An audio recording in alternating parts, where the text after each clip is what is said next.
El martes de la 23ª semana del tiempo ordinario, el Evangelio es el de Lucas 6, 12 al 19. En aquel tiempo subió Jesús a la montaña a orar y pasó la noche orando a Dios.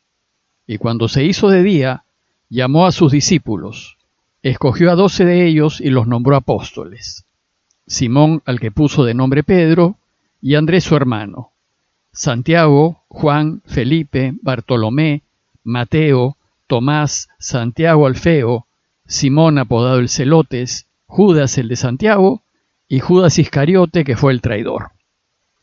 Bajó del monte con ellos y se paró en un llano, con un grupo grande de discípulos y de pueblo, procedente de toda Judea, de Jerusalén y de la costa de Tiro y de Sidón.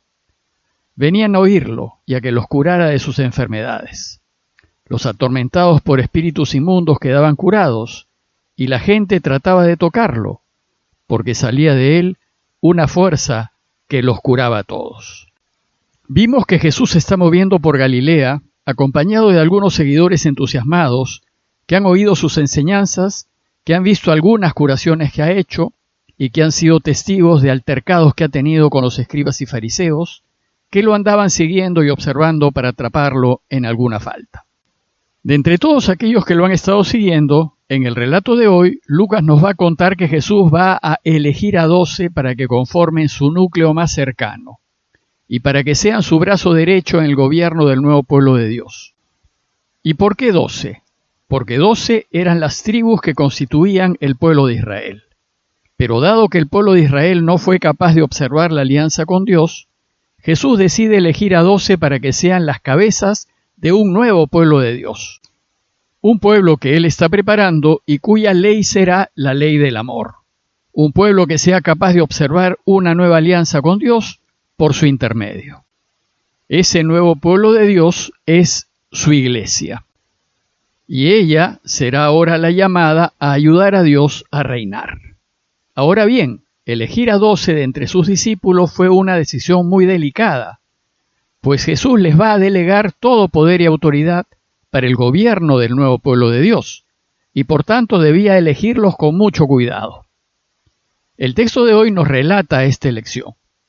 Lo primero que hizo Jesús antes de elegir a sus 12, dice el texto que subió a la montaña a orar, y pasó la noche orando a Dios.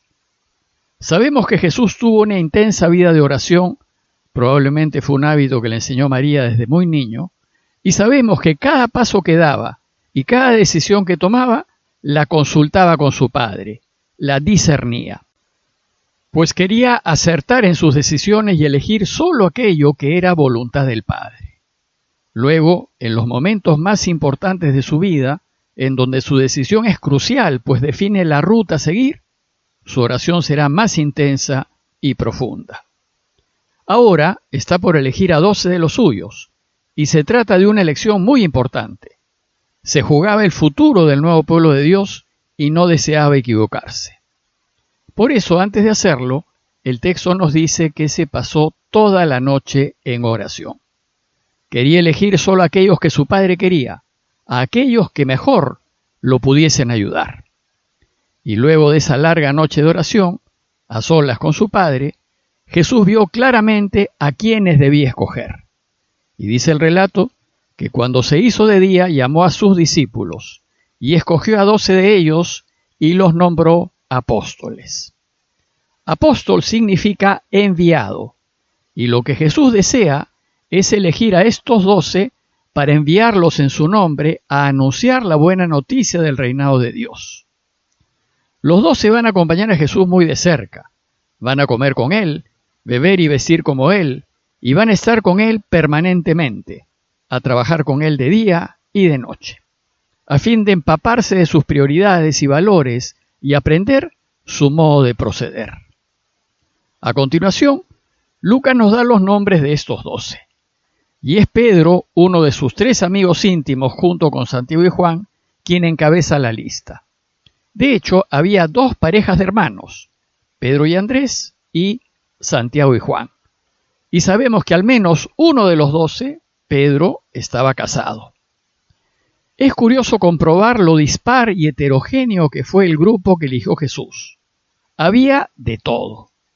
de mentalidades e ideologías muy diversas.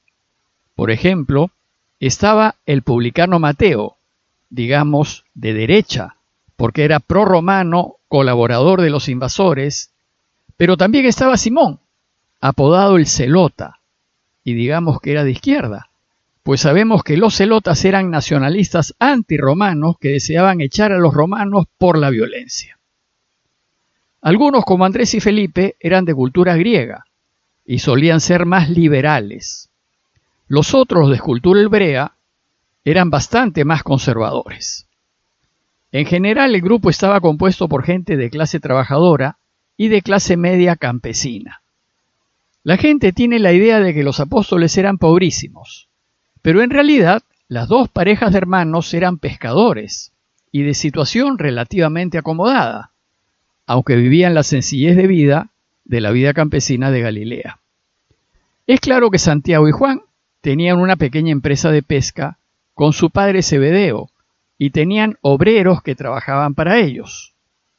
Al menos 5 de ellos vivían en Cafarnaúm, ese pequeño pueblito de 6 manzanas cuadradas a orillas del lago, y eran Pedro y Andrés, Santiago y Juan, y Mateo, que era cobrador de impuestos en Cafarnaúm. En la lista, el último que se nombra es a Judas Iscariote, quien fue el que lo entregó.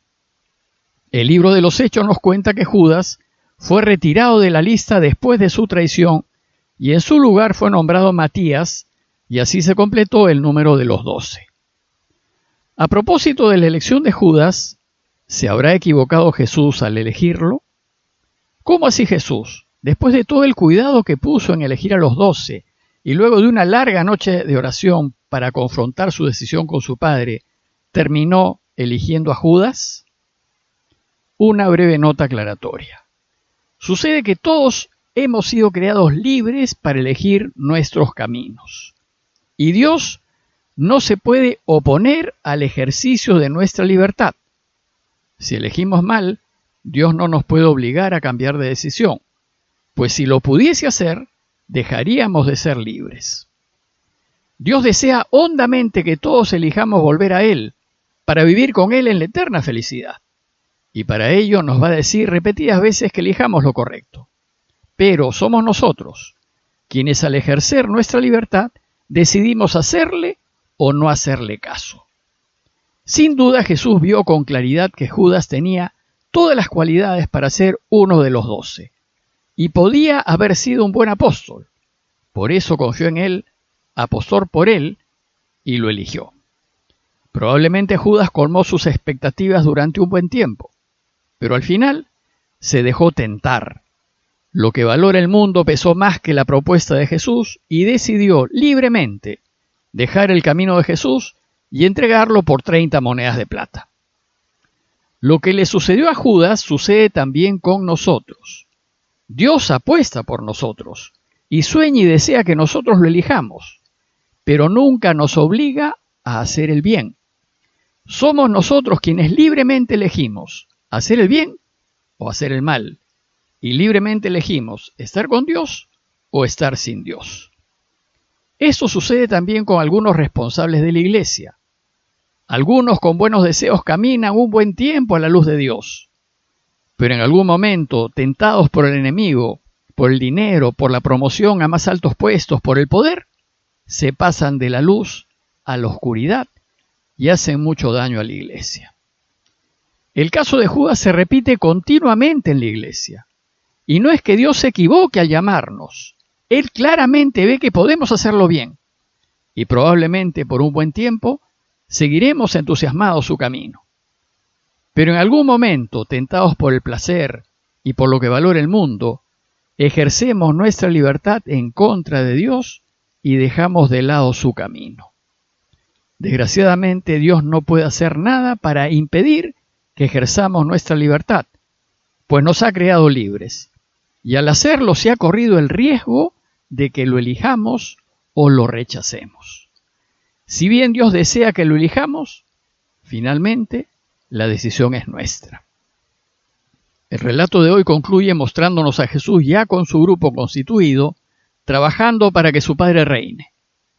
Dice el texto que muchos venían a oírlo, y a que los curara de sus enfermedades, Los atormentados por espíritus inmundos quedaban curados y la gente trataba de tocarlo, porque salía de él una fuerza que lo curaba a todos.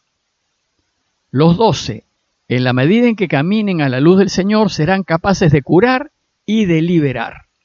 Pues esa fuerza que salía de él y que curaba a todos, es ese Espíritu Santo que Jesús ha donado a su iglesia para que ella haga lo mismo que él. A modo de conclusión, los invito a unas consideraciones.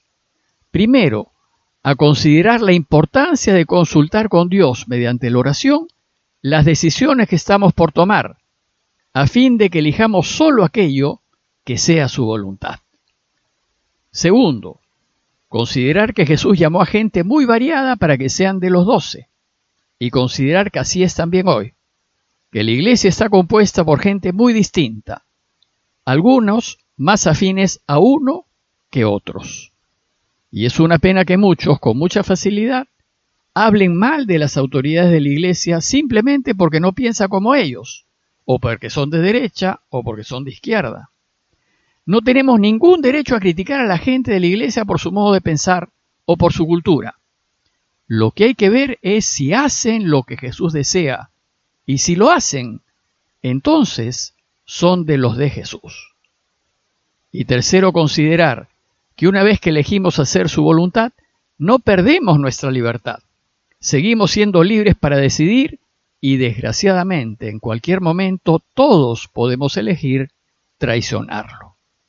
Para evitar esto, es necesario ayudarnos de la oración diaria y revisar con él frecuentemente si nos mantenemos en su camino elegido o nos estamos saliendo de él. Pidámosle pues a Dios su ayuda para ser buenos apóstoles, para que mantengamos una vida de oración constante y para que toda decisión que tomemos la hagamos según su voluntad. Parroquia de Fátima, Miraflores, Lima.